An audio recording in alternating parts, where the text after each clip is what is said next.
E aí galera, tudo bem? Sejam bem-vindos a mais um Café Literário aqui do canal do Monteiro.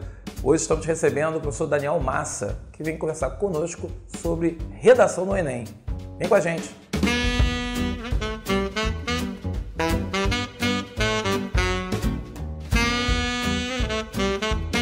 E aí galera, tudo bem? Sejam bem-vindos a mais um episódio do Café Literário, hoje com a presença do professor Daniel Massa, que está aqui conosco. Seja bem-vindo, Daniel. Valeu, obrigado, Monteiro.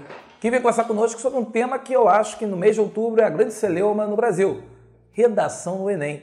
E aí, Daniel, seja bem-vindo. Muito obrigado por atender esse convite. Vamos conversar de forma prática para quem está vendo esse canal aqui. Redação no Enem, por que é um problema? Não deveria ser. Não deveria, né? Não deveria ser. Mas eu acho que a redação, mais do que um problema, ela tem um protagonismo muito grande na prova do Enem, né? Alguns vestibulares, como o da UFRJ, a redação é a única prova que tem peso 3 para todos os cursos, né? E talvez por conta desse protagonismo, ela ganhe uma importância muito grande. A gente pode somar isso o fato de que no Enem a redação é a única prova discursiva, em que os alunos precisam de fato escrever, né? Isso causa um pouco de medo e de apreensão também. Então, mas eu prefiro não ver como um problema, talvez como um grande desafio a ser enfrentado. Você concorda que alguns alunos corrigem, fazem redações, mas que não prestam atenção na questão das competências? Eu acho que uma das coisas mais importantes é a gente perceber uma máxima que não necessariamente a pessoa que tira uma nota alta no Enem é uma pessoa que escreve bem e vice-versa, né? Óbvio que isso ajuda muito, mas se você não tiver adaptado àquilo que o edital exige de você, se você não tiver ciente das competências e das restrições impostas pela banca do Enem, você não vai conseguir alcançar a nota que você almeja. Então, eu acredito que conhecer as regras do jogo talvez seja tão importante quanto dominar a competência de escrita de uma maneira geral, assim. Para você que durante muito tempo corrigiu, trabalha diretamente com o Enem, quais são as competências que você acha que o aluno deveria prestar atenção e de repente ele não dá a devida atenção? Bom, acho que a gente pode dar um panorama geral das competências e tentar abordar uma a uma. Acho que a primeira grande falácia, isso vem muito, né, de um senso comum, é de que a redação ela acaba sendo um ditado em prosa. Né? Então, às vezes os alunos se preocupam muito com as questões, né, que a gente chama de norma padrão, né, que seria a competência 1, ou o que a gente poderia chamar de uma maneira mais bruta de gramática, né? E acabam não percebendo que a redação é um projeto de texto e, no caso do Enem, argumentativo, que necessita de outras questões. Óbvio que a competência 1 é importante, né? A gente tem 5 competências, cada uma valendo 200 pontos, para totalizar os 1000 pontos. Essas competências se dividem em 6 níveis, né? Então, o corretor pode dar, dentro de cada competência, o grau 1, nota 0, 40, 80, 120, 160 ou 200. Isso vai, óbvio, né, de péssimo até excelente, né? Nesse caso, por exemplo, ainda que você cumpra todas as expectativas do que a gente chama de norma padrão, o máximo que você pode ganhar, se você excluir todas as outras questões, é 200 pontos. É importante? Claro que é importante, porque qualquer diferença de nota para uma aprovação no vestibular, principalmente uma prova que, no caso do FRJ, por exemplo, como eu disse, tem peso 3, faz uma diferença muito grande. Mas a gente não pode ter um foco total só sobre isso. Sobre a competência 1 ainda, a gente se preocupa muito com acentuação, ortografia, que parece ser quase que uma obsessão, e a gente se esquece da construção de períodos, a gente se esquece da formulação de períodos claros e objetivos, a gente se esquece, às vezes, uma dica que eu sempre dou para os alunos é, numa redação de 30 linhas, evitem criar períodos maiores do que 2 ou 3 linhas, sejam objetivos, né? Um período com mais de 3 linhas ou 4 linhas, ele tem uma chance muito grande de ter problemas de subordinação ou coordenação. E a gente deve evitar esse tipo de coisa. Isso tudo está dentro da competência 1. Além, é claro, do que a gente chama de registro, né? Que são as questões do uso da norma padrão no sentido de evitar gírias, evitar coloquialismos, né? Então, tudo isso está dentro dessa competência 1. Né? A competência 2, ela é uma competência que no Enem ela reúne duas esferas muito grandes, né? Tanto o tema, que é a abordagem da proposta, que eu acho que aí a gente entra numa questão extremamente importante, é onde às vezes a gente vê alunos que são excepcionais, estão muito bem preparados, deslizarem, correto, e tangenciarem o tema, e aí é uma tragédia total. Tem acontecido muito, né? Tem acontecido muito por conta de... Os temas se tornaram mais complexos, eu acho. O tema do ano passado é um exemplo muito claro, né? Aquela surdez, né? O cara só ficou pensando no surdo. Exatamente. O cara esqueceu do resto. É como se eu tivesse falado surdo. Exatamente. Um exemplo clássico é o tema de 2015, né? Que foi a persistência da violência contra a mulher. O cara só pensou a violência contra a mulher. Esqueceu da persistência. Exatamente. Quando você aborda o assunto é aquela palavra-chave do tema, que quando você chegar em casa, a sua mãe vai perguntar sobre o que foi o tema. Você vai falar, mãe, foi sobre isso. Então, o tema foi sobre o quê? A violência contra a mulher. A mulher. Beleza, mas esse é o assunto, essa não é a proposta. A palavra persistência, exatamente, a palavra persistência dá uma ideia muito clara de que é uma problemática que não é nova, é uma problemática que persiste, que se arrasta, que se mantém, e para investigar as causas disso, você tem uma outra perspectiva de abordagem.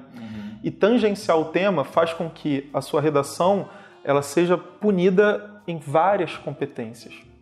Vai pegando, é efeito cascata. É um efeito cascata. É muito difícil uma redação que tenha tangenciado o tema, por melhor que ela seja, passar de 400 ou 500. É muito difícil, o que é uma tragédia.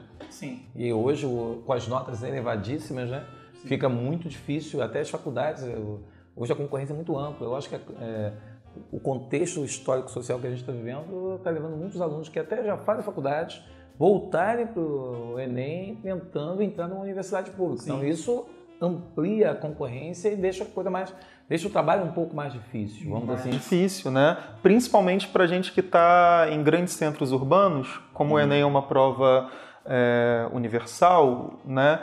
O candidato ele pode estar no interior, em outro estado, e prestar vestibular, né, através do Enem, escolher o UFRJ, por exemplo. Isso aumenta uma demanda, e para os alunos, né, da nossa realidade carioca, isso dificulta um pouquinho mais, né? Eu falo para os alunos que o cara do Rio não sai daqui para estudar em outro estado, mas o cara do outro estado sai para vir para cá. É assim, estudar no Rio de Janeiro tem aquele status, está no Rio de Janeiro, está estudando ali no Rio de Janeiro. Agora, a gente está falando dessas competências. Essa questão dos direitos humanos. Essa questão dos direitos humanos, ela entra na competência 5. Essa foi uma polêmica que aconteceu há 2 anos atrás, né? A gente sabe que o Enem, ele não é, né, um vestibular, ou não nasceu como um vestibular. O próprio nome, Exame Nacional do Ensino Médio, o Enem nasce como uma prova diagnóstica, né? Eu fiz o Enem a primeira vez em 2003, eu estava terminando o ensino médio, né? E quando eu fiz o Enem, ele não servia para absolutamente nada. Ele era um teste, ele era aplicado em um dia, em agosto, e a gente fazia como, vamos testar, vamos fazer um teste, vamos ver se a gente está preparado para os vestibulares de outubro, novembro, dezembro. E aí, com, né, a unificação do Enem, a divisão em 2 dias, né, a partir de 2009, e ele começou a gente começou com esse movimento de um vestibular unificado, as universidades federais foram aderindo, ele ganhou essa importância. Mas ele mantém no seu edital, né, questões que são próprias de um exame diagnóstico do governo. Então, por exemplo, a questão dos direitos humanos não é necessariamente uma questão de conteúdo, mas é algo que está na LDB, na Lei de Diretrizes e Bases de Educação, como um pressuposto básico para a formação de um cidadão no ensino médio. Então, como que o Enem, ou como que o governo poderia medir isso? Através de uma exigência que obrigasse o candidato a respeitar os direitos humanos na única prova que é discursiva dentro do Enem, que é a redação. Óbvio que a gente teve uma polêmica que para mim era extremamente desnecessária, mas como o Enem é uma prova que está sempre na vidraça, sendo atacada, né, o tempo inteiro, ele acabou caindo nessa busca quando, diante de, enfim, um movimento de parte da sociedade civil, foi questionado pelo Ministério Público a anulação das notas das redações que desrespeitassem os direitos humanos. Como o Enem não quis comprar a briga, a partir de agora, se você desrespeitar o direito humano, o número é ínfimo, 0,00 alguma coisa de redações, é muito raro uma redação acontecer assim, você só tem a competência 5 proposta de intervenção anulada, as outras não. E que já é uma coisa, que você provavelmente vai perder ponto, porque o cara que vai desviar os direitos humanos, provavelmente ele vai tornar incoerente todo o texto. Então, assim, é uma forma que ele acaba desqualificando a questão, até a tese dele, a competência 2 já fica problemática, e vai o 3, o 4, o 5 é só o fechamento do bolo, e o cara, assim, a cereja do bolo, para falar que é a cereja podre, porque vai acabar derrubando. Quase isso, mas é uma questão que se tornou polêmica, e muitos alunos falando que seria uma prova que condenaria os alunos a querer formatar. Bom, acho que nós como educadores acreditamos que respeitar os direitos humanos nunca é uma questão de doutrinação, acho que é mais uma questão de pressuposto básico de humanidade. De todo modo, é uma polêmica vazia. Eu acho que, assim, para a gente concentrar naquilo que é importante, a competência 5 é importante. Sim. Porque o diferencial que o Enem tem também vem de uma exigência da LDB, que é formar o cidadão, pensar no cidadão crítico sobre a sua posição na realidade, né? E ela surge a partir dessa demanda. Quando ela surge no Enem, ela tem... Perceba que a gente chama de proposta de intervenção, não de solução. Porque não necessariamente a gente tem uma obrigação de resolver o problema. Isso. Mas só de apontar diretrizes para intervir, atuar sobre a problemática. E aí a gente parte de um esquema que está apresentado no manual do candidato do Enem, e eu acho que às vezes as pessoas procuram muitos materiais na internet, de cursos e videoaulas também, e muitas coisas que às vezes são de qualidade um pouco duvidosa, quando deveriam ler o manual do candidato que o Enem fornece. Exato. O manual do candidato é perfeito para entender a redação e as exigências. E lá no manual do candidato tem um esquema que eu sempre apresento nas aulas, que é o seguinte: interpretação do tema, identificação de uma problemática ligada ao tema, sempre, porque argumentar pressupõe compreender uma problemática. Isso. Nos últimos anos, para facilitar a vida dos candidatos, o Enem já traz a problemática. Então, desafios da educação para surdos, a intolerância religiosa, combate ao racismo, a persistência da violência contra a mulher. Então, nos últimos anos, o Enem já traz a problemática no tema para facilitar. Quando não trouxe, nos sistemas anteriores, em 2012, você tinha um exercício, ou 2013, a lei seca, mais profundo. Agora está mais fácil. A partir dessa problemática, você identifica causas e consequências desse problema. Quais são as causas, por exemplo, da persistência da violência contra a mulher hoje? Que consequências isso gera? Correto. Apresenta isso. Depois, você apresenta uma intervenção a partir das causas do problema que você citou na sua redação. Essa intervenção ela precisa seguir uma regra ou possuir 5 elementos básicos, né? O primeiro elemento que a intervenção tem que ter é um agente transformador. Esse agente transformador é alguém que vai propor a ação. O ideal é que esse agente fique entre 3 que necessariamente ou que quase sempre abarcam todos os temas: governo, instituições de ensino e mídia. Escolhe um desses 3 que fica mais fácil focar e desenvolver a sua proposta. Se você escolheu, por exemplo, o governo, deixa bem explícito. O governo deve. Vamos sempre usar esse verbo deve, que eu acho que ele traz uma força muito clara. Depois apresenta a ação. O governo deve aumentar os investimentos em educação. Essa é a ação. É o que eu proponho fazer. Mas além do agente da ação, eu preciso ter um modo meio. Como eu vou fazer isso? O governo deve aumentar os investimentos em educação através de parcerias com a iniciativa privada. Então eu tenho um agente, eu tenho uma ação, eu tenho um modo meio. Falta um efeito. Um efeito é para quê? Para que assim possamos construir uma sociedade mais justa e digna. Isso é um efeito. Além disso, acrescenta um detalhamento que quase sempre é uma justificativa, né, ou uma exemplificação ao modo meio ou ação.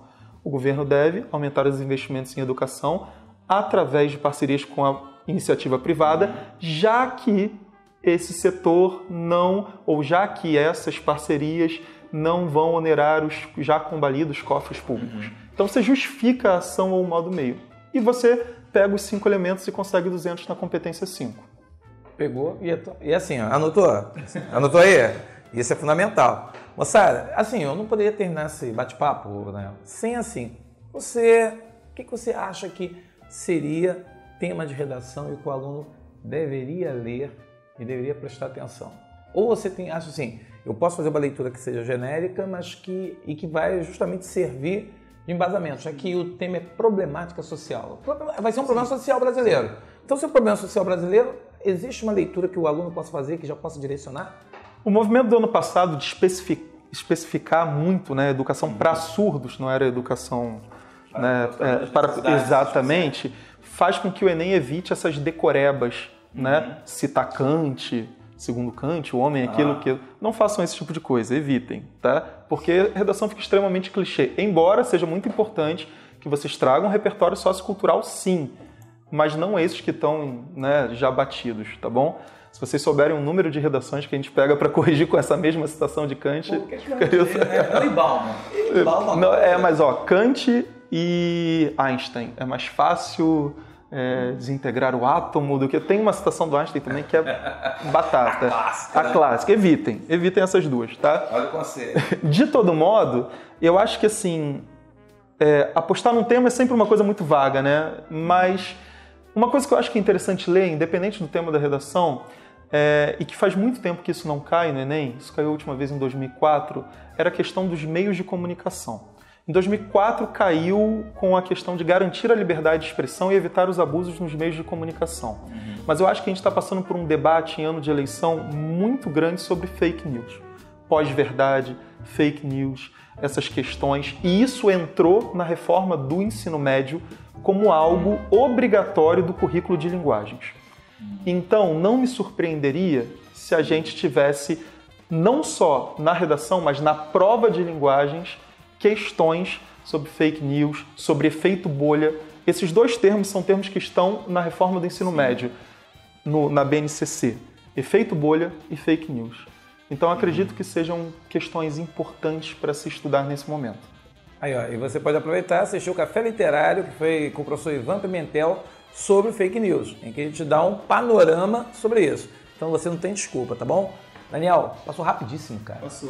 Pô, mas muito obrigado. A sua entrevista foi assim, aquela que eu acredito que quem vai estar assistindo vai dizer depois no final, pô, Daniel, valeu, foi show. Quem quiser falar contigo pelas mídias... Daniel Massa, só me procurar, enfim. Tá aí, competência, simplicidade, simples e rasteiro. Muito obrigado por mais uma audiência, muito obrigado pela presença e continue nos acompanhando aqui. E você já sabe, né? Tome um café, é sempre bem-vindo. Até a próxima.